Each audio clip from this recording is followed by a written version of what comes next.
ദൈവനാമത്തിന് മഹത്വമുണ്ടാകട്ടെ. നമ്മുടെ രക്ഷകനും കർത്താവുമായ യേശു ക്രിസ്തുവിൻ്റെ നിസ്തുല്യ നാമത്തിൽ ഈ പകലിൽ എല്ലാ ദൈവമക്കൾക്കും സ്നേഹ വന്ദനം. കർത്താവിൻ്റെ മഹാകരുണയാലും കൃപയാലും ദൈവം നമ്മെ അവിടെവിടായി സൂക്ഷിക്കുകയും പരിപാലിക്കുകയും ജീവന് ഭക്തിക്കും വേണ്ടതൊക്കെ നൽകിത്തന്ന് നമ്മളെ ജയോത്സവമായി നടത്തുകയും ചെയ്യുന്നതോർത്ത് ദൈവത്തിന് സ്തോത്രം ചെയ്യുന്നു. അനേക ഭവനങ്ങൾ വിലാപ ഭവനങ്ങളായി തീരുമ്പോൾ അനേക പ്രിയപ്പെട്ടവർ രോഗങ്ങളാൽ ക്ലേശിതരായി, അനേക പ്രിയപ്പെട്ടവർ ആശുപത്രി കിടക്കയിലും ഭവനങ്ങളിലും മരണത്തോടും മല്ലടിച്ചു കഴിയുമ്പോൾ ദൈവം നമ്മെ സൗഖ്യത്തോടും ക്ഷേമത്തോടും സൂക്ഷിച്ച് ഇത്രത്തോളം പരിപാലിച്ച ദൈവത്തിൻ്റെ കൃപകളെയും പരിപാലനത്തെ ഓർക്കുമ്പോൾ നന്ദി നിറഞ്ഞ ഹൃദയത്തോടെ ദൈവത്തെ സ്തുതിക്കുവാനും ദൈവത്തിന് സ്തോത്രം ചെയ്യുവാനും നമ്മുടെ ജീവിതത്തിനിടയായിത്തീരും. എല്ലാ കാലത്തും ദൈവത്തെ സ്തുതിക്കുവാൻ നമുക്ക് കഴിയണം. എപ്പോഴും ഇടവിടാതെ പ്രാർത്ഥിക്കുവാൻ നമുക്ക് കഴിയണം. എല്ലാറ്റിനും സ്തോത്രം ചെയ്യുവാനും നമുക്ക് കഴിയണം. ഇതല്ലോ നിങ്ങളെക്കുറിച്ച് ക്രിസ്തുവേശുവിൽ ദൈവ ഇഷ്ടമെന്ന് തിരുവചനത്തിൽ അപ്പോസ്തലനായ പൗലോസിൻ്റെ ലേഖനത്തിൽ നമുക്ക് കാണുവാൻ കഴിയുന്നു. അതുകൊണ്ട് പ്രാർത്ഥനയോടെ, ആത്മീയ ശക്തിയോടെ, വചനത്തിലുള്ള ആഴമായ ചിന്തകളോടും ധ്യാനത്തോടും കൂടെ അധികമായി മറ്റുള്ളവർക്ക് വേണ്ടി ഇടിവ് നിൽക്കുന്ന അനുഭവങ്ങളിലൂടെ ഈ ദിവസങ്ങൾ മുന്നോട്ട് പോകുവാൻ ദൈവമായ കർത്താവ് നമ്മെ സഹായിക്കട്ടെ. കഴിഞ്ഞ ദിവസങ്ങളിലായി നാം ഉപവസിക്കുകയും പ്രാർത്ഥിക്കുകയും ചെയ്തുകൊണ്ടിരിക്കുകയാണല്ലോ. ഉപവാസത്തിൻ്റെയും പ്രാർത്ഥനയുടെയും 5ാമത് പകലിൽ, വിശുദ്ധ ഞായറാഴ്ച പകലിൽ ഈ സന്ദേശം നിങ്ങളുമായി പങ്കിടുവാൻ ദൈവം തരുന്ന നല്ല അവസരത്തെ ഓർത്ത് നന്ദി നിറഞ്ഞ ഹൃദയത്തോടെ ദൈവത്തെ സ്തുതിക്കുകയും ഈ സന്ദേശം കേൾക്കുന്ന എല്ലാ പ്രിയപ്പെട്ടവർക്കും ഈ ദൈവിക സന്ദേശം ഒരു അനുഗ്രഹമായി തീരട്ടെ എന്ന് പ്രാർത്ഥിക്കുകയും ചെയ്യുന്നു. കഴിഞ്ഞ 4 ദിവസങ്ങളിലും പഴയ നിയമ ഭക്തനായ യാക്കോബിനെ കുറിച്ച് നമുക്ക് ചിന്തിപ്പാൻ ഇടയായിത്തീർന്നു. എന്നാൽ ഇന്ന് പകലിൽ നാം ചിന്തിക്കുന്നത് യെശയ്യാ പ്രവചനം 6ാമത്തെ അധ്യായത്തിലുള്ള പ്രധാനപ്പെട്ട ഒരു സംഭവമാണ്. യെശയ്യാ പ്രവചനം 6ാം അധ്യായം 1ാമത്തെ വാക്യം മുതൽ നാം വായിക്കുമ്പോൾ, ഉസിയ രാജാവ് മരിച്ച ആണ്ടിൽ കർത്താവ് ഉയർന്നും പൊങ്ങിയുമുള്ള സിംഹാസനത്തിലിരിക്കുന്ന കാഴ്ച യെശയ്യാ പ്രവാചകൻ കാണുകയുണ്ടായി. ആ കാഴ്ചയെ തുടർന്ന് നടന്ന ചില സംഭവങ്ങൾ 6ാം അധ്യായത്തിൽ രേഖപ്പെടുത്തിയിട്ടുണ്ട്. ഉസിയ രാജാവ് മരിച്ചയാണ്ടിൽ നമുക്ക് യെശയ്യാ പ്രവാചകൻ്റെ പുസ്തകം 1ാമത്തെ അധ്യായത്തിൻ്റെ 1ാമത്തെ വാക്യത്തിൽ നാം വായിക്കുമ്പോൾ, ആമോസിൻ്റെ മകനായ യെശയ്യാവ് യഹൂദ രാജാക്കന്മാരായ ഉസിയാവ്, യോഥാം, ആഹാസ്, യെഹിസ്കിയാവ് എന്നിവരുടെ കാലത്ത് യഹൂദയെയും യെരുശലേമിനെയും പറ്റി ദർശിച്ച ദർശനം. അതായത് യഹൂദ രാജാവായ ഉസിയ രാജാവ് ഭരിച്ചുകൊണ്ടിരുന്ന സമയത്താണ്, അല്ലെങ്കിൽ യഹൂദ രാജാക്കന്മാർ, അതിനോട് ചേർന്ന് യോഥാം, ആഹാസ്, യെഹിസ്കിയാവ് എന്നിവരുടെ കാലത്താണ് യെശയ്യാവിൻ്റെ ശുശ്രൂഷ എന്ന് ഈ ഭാഗത്തിലൂടെ നമുക്ക് മനസ്സിലാക്കുവാൻ കഴിയും. എന്നാൽ ഈ രാജാക്കന്മാരുടെ കാലത്ത് യെശയ്യാവിൻ്റെ ശുശ്രൂഷ നടന്നെങ്കിലും യഹൂദ രാജാവായ ഉസിയാവ് മരിച്ച വർഷമാണ്, മരിച്ച ആണ്ടിലാണ് കർത്താവ് ഉയർന്നും പൊങ്ങിയും ഇരിക്കുന്ന സിംഹാസനത്തിൽ ഇരിക്കുന്ന കാഴ്ച യെശയ്യാവിന് ദൈവം വെളിപ്പെടുത്തി കൊടുത്തത്. ഇന്ന് പകലിൽ ഞാൻ ഓർപ്പിക്കുവാൻ ആഗ്രഹിക്കുന്നത്, യെശയ്യാ പ്രവചനം 1, 2, 3, 4, 5 അധ്യായങ്ങളിൽ നമുക്ക് കാണുവാൻ കഴിയുന്നത്, അയ്യോ അവർക്ക് കഷ്ടം, അവർക്ക് കഷ്ടം, അവർക്ക് കഷ്ടം എന്ന് പറഞ്ഞ് യെശയ്യാവ് പല ആവർത്തികളിൽ മറ്റുള്ളവർക്ക് കഷ്ടം എന്ന് പറഞ്ഞിരിക്കുന്ന, രേഖപ്പെടുത്തിയിരിക്കുന്ന ഭാഗങ്ങൾ 5ാമത്തെ അധ്യായം വരെ നമുക്ക് കാണുവാൻ കഴിയുന്നുണ്ട്. എന്നാൽ 6ാമത്തെ അധ്യായത്തിൽ വന്നപ്പോൾ അവർക്ക് കഷ്ടം എന്നുള്ളത് നേരെ തനിക്ക് കഷ്ടമെന്നുള്ള അനുഭവത്തിലേക്ക് മാറി. അതായത് ഞാനൊന്ന് വായിക്കാമത്. സാറാഫുകൾ അവന് ചുറ്റും നിന്നു. ഓരോരുത്തന് 6 ചിറകുണ്ടായിരുന്നു. 2 കൊണ്ട് അവർ മുഖം മൂടി, 2 കൊണ്ട് കാൽ മൂടി, 2 കൊണ്ട് പറന്നു. ഒരുത്തനോടൊരുത്തൻ, സൈന്യങ്ങളുടെ യഹോവ പരിശുദ്ധൻ, പരിശുദ്ധൻ, പരിശുദ്ധൻ, സർവഭൂമിയും അവൻ്റെ മഹത്വം കൊണ്ട് നിറഞ്ഞിരിക്കുന്നു എന്ന് ആർത്തു പറഞ്ഞു. അവർ ആർക്കുന്ന ശബ്ദത്താൽ ഉമ്മരപ്പടികളുടെ അടിസ്ഥാനങ്ങൾ കുലുങ്ങി, ആലയം പുക കൊണ്ട് നിറഞ്ഞു. അപ്പോൾ ഞാൻ, എനിക്ക് അയ്യോ കഷ്ടം, ഞാൻ നശിച്ചു, ഞാൻ ശുദ്ധിയില്ലാത്ത അധരങ്ങളുള്ള ഒരു മനുഷ്യൻ, ശുദ്ധിയില്ലാത്ത അധരങ്ങളുള്ള ജനത്തിൻ്റെ നടുവിൽ വസിക്കുന്നു. എൻ്റെ കണ്ണ് സൈന്യങ്ങളുടെ യഹോവയായ രാജാവിനെ കണ്ടുവല്ലോ എന്ന് പറഞ്ഞു. അപ്പോൾ ഉസിയാവ് മരിച്ചയാണ്ടിൽ, ഉസിയ രാജാവ് മരിച്ചയാണ്ടിൽ കർത്താവ് യെശയ്യാവിനൊരു ദർശനം നൽകുകയാണ്. അതായത് കർത്താവ് ഉയർന്നും പൊങ്ങിയുമിരിക്കുന്ന സിംഹാസനത്തിലിരിക്കുന്നു. അതായത് ഉസിയാവ് രാജാവായിരുന്നു. എന്നാൽ ഉസിയ രാജാവിനെ യഹൂദ രാജാവ് ഭരിച്ചുകൊണ്ടിരിക്കുമ്പോൾ തന്നെ അതിനേക്കാൾ വലിയൊരു രാജാവ്, ഉയർന്നും പൊങ്ങിയുമിരിക്കുന്ന സിംഹാസനത്തിലിരിക്കുന്ന കർത്താവിനെ കാണിക്കുന്നതിൻ്റെ അർത്ഥം യെശയ്യാവിന് മനസ്സിലാക്കി കൊടുക്കുക ദൈവം യഹൂദ രാജാക്കന്മാരായ ഉസിയാവിനെ പോലെയും ആഹാസിനെ പോലെയും അല്ല, യെഹിസ്കിയാവിനെ പോലെയും ഒന്നുമല്ല, അതിനേക്കാൾ ഉയർന്ന സിംഹാസനത്തിലിരിക്കുന്ന ഒരാൾ ദൈവമാണ്. അതായത് ഉസിയാവിനെ പോലെ, യോധാമിനെ പോലെയും ആഹാസിനെ പോലെയും യെഹിസ്കിയാവിനെ പോലെയും യഹൂദ രാജാക്കന്മാർ ഈ ലോകത്തിൻ്റെ കസേരകളിലിരുന്ന് ഭരണം നടത്തുമ്പോൾ, സിംഹാസനങ്ങളിലിരുന്ന് ഭരണം നടത്തുമ്പോൾ അവരല്ല ആധികാരികമായി ഭരണം നടത്തുന്നത്. ഏറ്റവും ഉയർന്ന സിംഹാസനത്തിലിരിക്കുന്ന കർത്താവ് തന്നെയാണ് സകലത്തെയും നിയന്ത്രിക്കുന്നത് എന്ന് യെശയ്യാവിന് വളരെ വ്യക്തമായി ദൈവം കാണിച്ചു കൊടുക്കുകയാണ്. യെശയ്യാവ് 2-ാമത്തെ ഭാഗത്ത് കാണുന്നത് സാറാഫുകൾ ദൈവത്തിന് ചുറ്റും നിന്നു, കർത്താവിന് ചുറ്റും നിന്നു. ഓരോരുത്തന് 6 ചിറകുണ്ടായിരുന്നു. 2 ചിറക് കൊണ്ട് അവർ മുഖം മൂടി, 2 ചിറക് കൊണ്ട് കാൽ മൂടി, 2 ചിറക് കൊണ്ട് പറന്നു. അവർ ദൈവത്തെ ആരാധിക്കുന്ന ഒരു ചിത്രമാണ് ഈ ഭാഗത്ത് നമുക്ക് കാണുവാൻ കഴിയുന്നത്. സാറാഫുകൾ ദൈവത്തെ 24 മണിക്കൂറും സമയഭേദം കൂടാതെ ദൈവത്തെ ആരാധിച്ചു കൊണ്ടിരിക്കുകയാണ്. അവിടെ ആരാധിക്കുമ്പോൾ അവരുടേതായ, അവർ തമ്മിൽ കാണുന്നില്ല, അവർക്ക് ദൈവത്തിൻ്റെ മുഖത്തേക്ക് നോക്കി കാണുവാൻ കഴിയുന്നില്ല. മറ്റൊന്ന്, അവരുടെ കാലുകൾ മൂടി വച്ചിരിക്കുകയാണ്, അവരുടെ കാലുകൾ പുറത്ത് കാണുന്നില്ല. 2 ചിറകുകൾ കൊണ്ട് പറന്ന് എന്ന് പറഞ്ഞാൽ അവർ ഒരിടത്ത് സ്വസ്ഥമായിരിക്കുകയല്ല, പറന്നു നിന്നുകൊണ്ടാണ് ദൈവത്തെ ആരാധിക്കുന്നത്. ഇന്ന് പകലിൽ എന്നെ കേൾക്കുന്ന ദൈവമക്കളോട് പറയട്ടെ, ദൈവത്തെ ആരാധിക്കുമ്പോൾ നമ്മളെയോ നമ്മുടെ കാര്യങ്ങളെയോ അല്ല പ്രാധാന്യമോടെ, നമ്മുടെ വിഷയങ്ങൾക്കല്ല അവിടെ പ്രാധാന്യം, അവിടെ ജീവിക്കുന്ന ദൈവത്തിനാണ് പ്രാധാന്യം. അവിടെ മറ്റൊന്നിനും പ്രാധാന്യമില്ല. അതാണ് 1-ാമത്തെ വാക്യത്തിൽ തന്നെ യെശയ്യാവിന് ദൈവം വെളിപ്പെടുത്തി കൊടുത്തത്. കർത്താവ് ഉയർന്നും പൊങ്ങിയുമുള്ള സിംഹാസനത്തിലിരിക്കുന്നു. രാജാതി രാജാവാകുന്ന കർത്താവ് ഉയർന്നും പൊങ്ങിയുമുള്ള സിംഹാസനത്തിലിരിക്കുമ്പോൾ സകലത്തിൻ്റെയും അധികാരമുള്ള ദൈവം ഉയർന്നും പൊങ്ങിയുമുള്ള സിംഹാസനത്തിലിരിക്കുമ്പോൾ സകലവും തൻ്റെ കാൽ കീഴാക്കി വച്ചിരിക്കുന്നു എന്ന് ദൈവം പറയുന്നു. അങ്ങനെയെങ്കിൽ ഇന്ന് പകൽ ദൈവമക്കൾ ഓർക്കണം, സകലത്തിൻ്റെ മേലും അധികാരമുള്ള ദൈവം, സകലത്തെയും തൻ്റെ കാൽ കീഴാക്കിയിരിക്കുന്ന ദൈവം, സകലത്തെയും വാണരുളുന്ന ദൈവം. ആ ദൈവത്തിൻ്റെ മുകളിൽ കയറി ആർക്കൊന്നും ചെയ്യുവാൻ കഴിയുകയില്ല.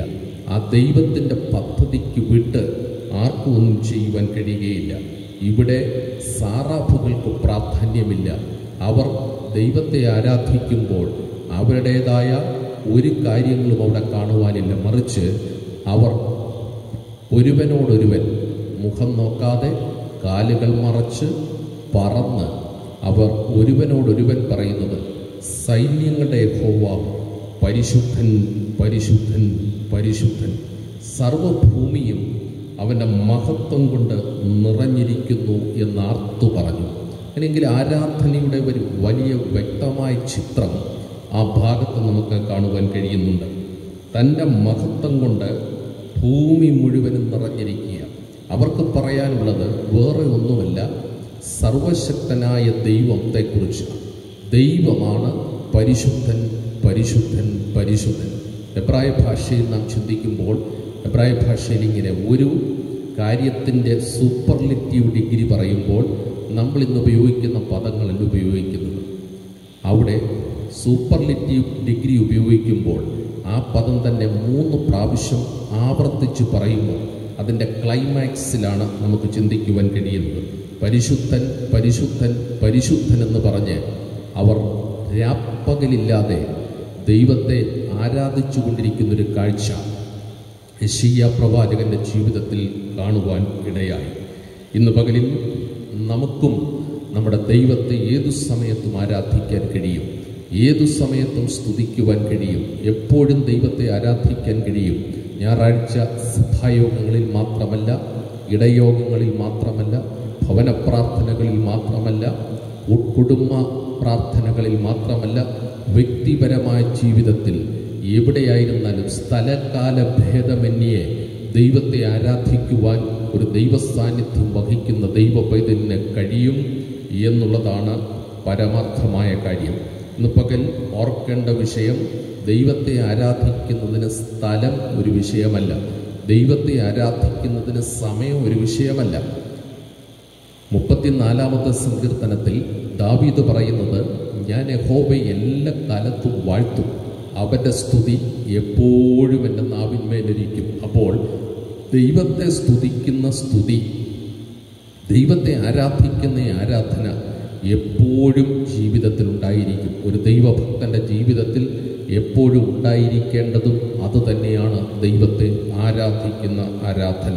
അല്ലെങ്കിൽ നമ്മുടെ ജീവിതം തന്നെ ദൈവ ആരാധനയായിട്ട് മാറുന്ന അനുഭവം.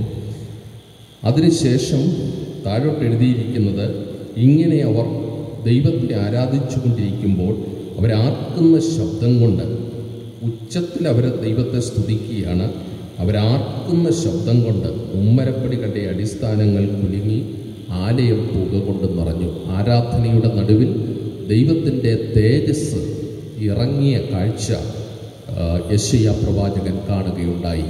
ഇന്ന് പകലിൽ അവിടവിടങ്ങളിലായി ദൈവത്തെ ആരാധിക്കുകയും ദൈവത്തെ മഹത്വപ്പെടുത്തുകയും ചെയ്യുന്ന ദൈവവേദനയെ ഒരു കാര്യം വളരെ വ്യക്തമാണ്, നാം നമ്മുടെ കർത്താവിനെ ആരാധിക്കുമ്പോൾ, നാം നമ്മുടെ ദൈവത്തെ ആരാധിക്കുമ്പോൾ നിശ്ചയമായും നമ്മുടെ ഉള്ളിൽ ഒരു ദൈവ തേജസ് നിറയുവാനിടയായിത്തീരും.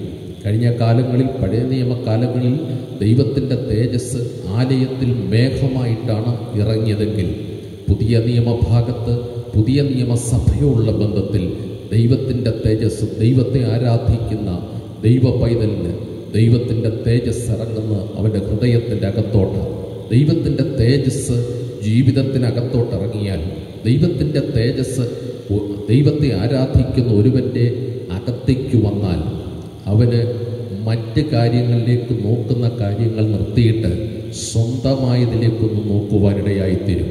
അതാ ഞാൻ മുൻപേ ഓർപ്പിച്ചത്, 1 മുതൽ 5 വരെയുള്ള അധ്യായങ്ങളിൽ അയ്യോ കഷ്ടം, ഇന്നവർക്ക് അയ്യോ കഷ്ടം, ഇന്നവർക്ക് അയ്യോ കഷ്ടം എന്ന് പറഞ്ഞ യെശയ്യാവ് കർത്താവ് ഉയർന്നും പൊങ്ങിയുമുള്ള സിംഹാസനത്തിൽ ഇരിക്കുന്ന കാഴ്ച കണ്ടപ്പോൾ സാറാഫുകൾ തങ്ങളുടെ എല്ലാ കാര്യങ്ങളും മാറ്റിവെച്ച് തങ്ങൾ ദൈവത്തെ ആരാധിക്കുമ്പോൾ പരിശുദ്ധൻ, പരിശുദ്ധൻ, പരിശുദ്ധൻ എന്ന് പറഞ്ഞ് അവർ ദൈവത്തെ സ്തുതിക്കുമ്പോൾ, അവർ സ്തുതിക്കുന്ന സ്തുതിയുടെ അതിൽ ആലയത്തിൽ ദൈവ തേജസ് നിറഞ്ഞപ്പോൾ യെശയ്യാവിന് പറയാൻ കഴിഞ്ഞത്, അയ്യോ എനിക്ക് അയ്യോ കഷ്ടം.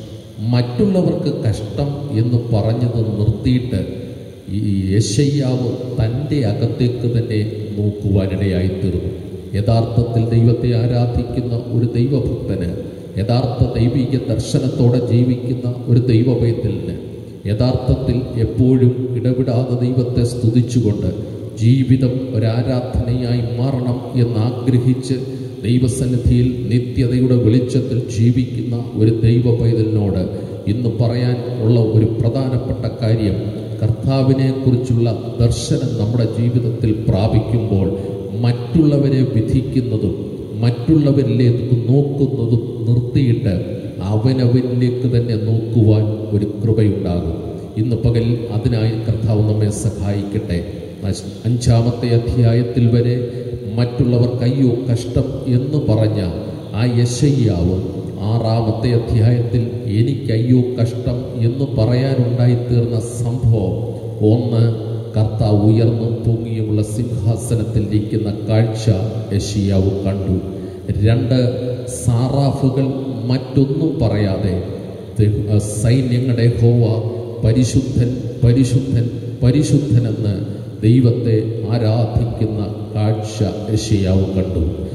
3, അവർ ആരാധിക്കുന്ന ആരാധനയുടെ നടുവിൽ ആലയത്തിൽ ദൈവത്തിൻ്റെ തേജസ് നിറഞ്ഞ കാഴ്ച യെശയ്യാവ് കണ്ടു. അങ്ങനെയെങ്കിൽ ഇന്ന് പകൽ കർത്താവ് ഉയരത്തിലിരിക്കുന്ന കാഴ്ച, സകലത്തിന്മേലും അധികാരം നടത്തുന്ന കർത്താവ് ഇരിക്കുന്ന കാഴ്ച നമ്മുടെ ജീവിതത്തിൽ കണ്ടാൽ, ആരാധിക്കുന്ന ആരാധനയുടെ യഥാർത്ഥ രൂപം, യഥാർത്ഥ കാര്യം നാം മനസ്സിലാക്കിയാൽ, നമ്മുടെ അകത്ത് ദൈവത്തിൻ്റെ തേജസ് ആരാധനയുടെ നടുവിൽ നിറഞ്ഞു കഴിയുമ്പോൾ നമ്മുടെ ജീവിതത്തിലെ കുറവുകൾ നമുക്ക് ബോധ്യപ്പെടുവാനിടയായിത്തീരും. 1, ദൈവത്തെ കാണുക. 2, നമ്മെ തന്നെ കാണുക. 3, മറ്റുള്ളവരെ കാണുക. ഇന്ന് പകൽ ആ ഒരു നിലയിൽ കർത്താവ് നമ്മെ സഹായിക്കട്ടെ. അടുത്തതായി പറയുകയാണ് 5-ാമത്തെ വാക്യത്തിൽ, ഞാൻ ശുദ്ധിയില്ലാത്ത അധരങ്ങളുള്ള ഒരു മനുഷ്യൻ. അടുത്തതിലേക്ക് വരികയാണ്, താനായിരിക്കുന്ന സമൂഹത്തോട് പറയുകയാണ്, ശുദ്ധിയില്ലാത്ത അധരങ്ങളുള്ള ജനത്തിൻ്റെ നടുവിൽ ഞാൻ വസിക്കുന്നു. എൻ്റെ കണ്ണ് സൈന്യങ്ങളുടെ യഹോവയായ രാജാവിനെ കണ്ടുവല്ലോ. കർത്താവിനെ കുറിച്ചുള്ള ആ ദർശനം നമുക്കുണ്ടാകട്ടെ.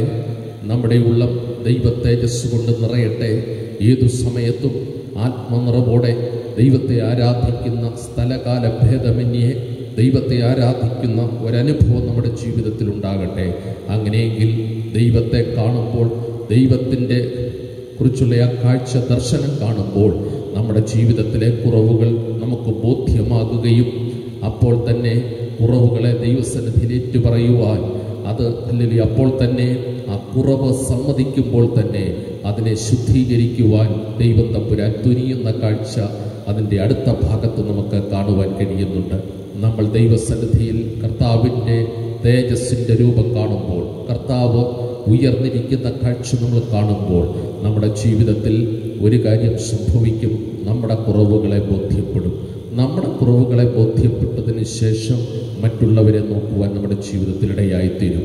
ആകയാൽ ഈ ഒരു അനുഭവത്തിൽ ദൈവത്തെ ആരാധിക്കുന്ന, ദൈവത്തിൻ്റെ തേജസ്സിനാൽ ഉള്ള നിറയുന്ന, നമ്മുടെ കുറവുകളെ ദൈവസന്നിധിയിൽ കണ്ട് ഉണരുന്ന, നമ്മെ തന്നെ ദൈവസന്നിധിയിൽ ഒന്നുകൂടെ സമർപ്പിക്കുന്ന ഒരു പുതിയ ഒരനുഭവത്തിലേക്ക്, അതിനുശേഷം ആണ് യെശയ്യാവിനൊരു നിയോഗമുണ്ടാക്കുന്നത്. ആരെ ഞാൻ അയക്കേണ്ടു, ആർ നമുക്ക് വേണ്ടി പോകുമെന്ന് ചോദിക്കുന്ന കർത്താവിൻ്റെ ശബ്ദം കേൾക്കുന്നത്.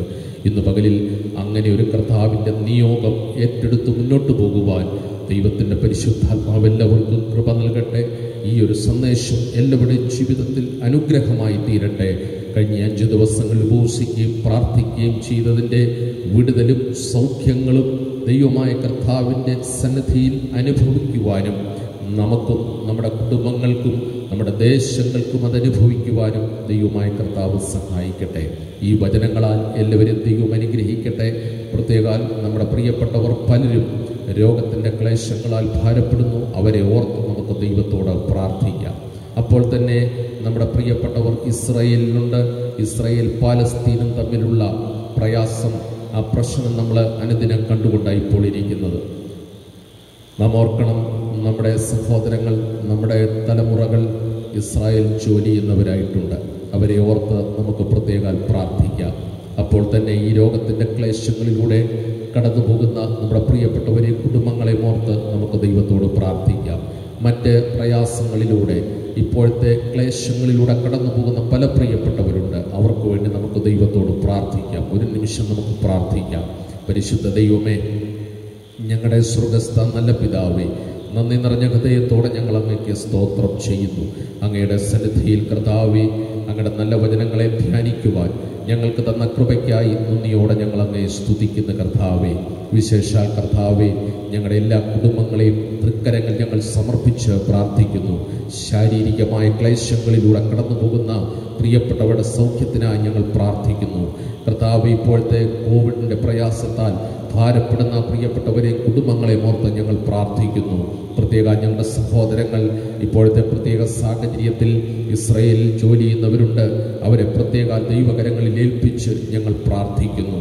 സകലരെയും സൂക്ഷിക്കുവാനും സകലത്തിന്മേലും അധികാരം നടത്തുവാനും കഴിവുള്ള കർത്താവിൻ്റെ കരങ്ങളിലോട്ട് ഞങ്ങളെയും ഞങ്ങളുടെ കുടുംബങ്ങളെയും ഞങ്ങളുടെ പ്രിയപ്പെട്ടവരെയും ഏൽപ്പിച്ച് ഞങ്ങൾ പ്രാർത്ഥിക്കുന്നു. കർത്താവെ, പ്രളയത്തിൻ്റെ പ്രയാസത്താൽ ദുരിതങ്ങൾ അനുഭവിക്കുന്ന അനേക ജീവിതങ്ങൾ, അനേക കുടുംബങ്ങളുണ്ട്. കർത്താവെ, കോവിഡിൻ്റെ പ്രയാസത്താൽ ഭാരപ്പെടുന്ന ഞങ്ങളുടെ സംസ്ഥാനത്ത്, ഞങ്ങളുടെ ദേശത്ത്, ഞങ്ങളുടെ ജില്ലയിൽ, കർത്താവെ, ഞങ്ങളുടെ രാജ്യത്ത്, ലോകമെമ്പാടും അനേക പ്രിയപ്പെട്ടവരുണ്ട്. കർത്താവെ, അനേക പ്രിയപ്പെട്ടവർ ഈ മഹാമാരിയാൽ ലോകത്തുനിന്നും മാറ്റപ്പെട്ടുകൊണ്ടിരിക്കുന്ന കർത്താവെ, ഞങ്ങളെയും ഞങ്ങളുടെ കുടുംബങ്ങളെയും ഞങ്ങളുടെ പ്രിയപ്പെട്ടവരെയും കർത്താവ് അവിടെവിടായി സൂക്ഷിക്കുന്നതോർത്ത് ഞങ്ങൾ അങ്ങേക്ക് സ്തോത്രം ചെയ്യുന്നു. ഞങ്ങളുടെ കർത്താവിൻ്റെ വരവ് ഏതു സമയത്ത് സംഭവിക്കുന്നു എന്നറിയായിക്കൊണ്ട് കർത്താവിൻ്റെ വരവിന് വേണ്ടി ഉണരുവാനും ഒരുങ്ങുവാനും ഞങ്ങളെ സഹായിക്കേണ്ടതിനായി ഞങ്ങൾ അങ്ങയോട് പ്രാർത്ഥിക്കുന്നു. ഈ വചനം കേട്ട എല്ലാവരെയും അവിടുന്ന് അനുഗ്രഹിക്കണമേ. അവിടുത്തെ നാമത്തിൽ ഇന്ന് പകലിൽ കർത്താവ് ജനത്തെ അനുഗ്രഹിച്ചു പ്രാർത്ഥിക്കുന്നു. പ്രയാസത്തിലായിരിക്കുന്ന കുടുംബങ്ങളെ അവിടുത്തെ കൃപയുടെ മറവിൽ മറച്ചു ദൈവം സൂക്ഷിക്കുകയും സൗഖ്യമില്ലാതിരിക്കുന്നവരുടെ മേൽ ദൈവത്തിൻ്റെ സൗഖ്യം പകരേണ്ടതിനായും കർത്താവെ, പ്രതിസന്ധികളുടെ നടുവിലായിരിക്കുന്നവരെ ദൈവിക സംരക്ഷണത്തിനുള്ളിൽ സൂക്ഷിക്കപ്പെടേണ്ടതിനായും യേശുവിൻ്റെ രക്തത്തിൽ ഞങ്ങളെയും ഞങ്ങളുടെ കുടുംബങ്ങളെയും ഞങ്ങളുടെ പ്രിയപ്പെട്ടവരെയും അവിടുന്ന് മുദ്ര ചെയ്യേണ്ടതിനായി ഞങ്ങൾ പ്രാർത്ഥിക്കുന്നു. അവിടുത്തെ നാമത്തിൽ ജനത്തെ അനുഗ്രഹിച്ചു പ്രാർത്ഥിക്കുന്ന കർത്താവെ, എല്ലാവിധ അനുഗ്രഹങ്ങളാലും നിറയ്ക്കണമേ. പ്രതിസന്ധികൾ മാറി എത്രയും വേഗം ദൈവമക്കൾക്ക് ഒരുമിച്ച് കൂടി വന്ന് ദൈവത്തെ ആരാധിക്കുവാൻ ദൈവം മുഖാന്തരങ്ങളെ ഒരുക്കേണ്ടതിനായി ഞങ്ങൾ അങ്ങയോട് പ്രാർത്ഥിക്കുന്നു. അവിടെ നിങ്ങളുടെ പ്രാർത്ഥന കേട്ടതുകൊണ്ട് സ്തോത്രം. യേശു ക്രിസ്തുവിൻ്റെ ധന്യമുള്ള നാമത്തിൽ തന്നെ ആമേൻ. എല്ലാവരും ദൈവം ധാരാളമായിട്ട് അനുഗ്രഹിക്കട്ടെ. മാറാ നാഥ, പരസ്പരം നമുക്ക് പ്രാർത്ഥനയിൽ ഓർക്കാം.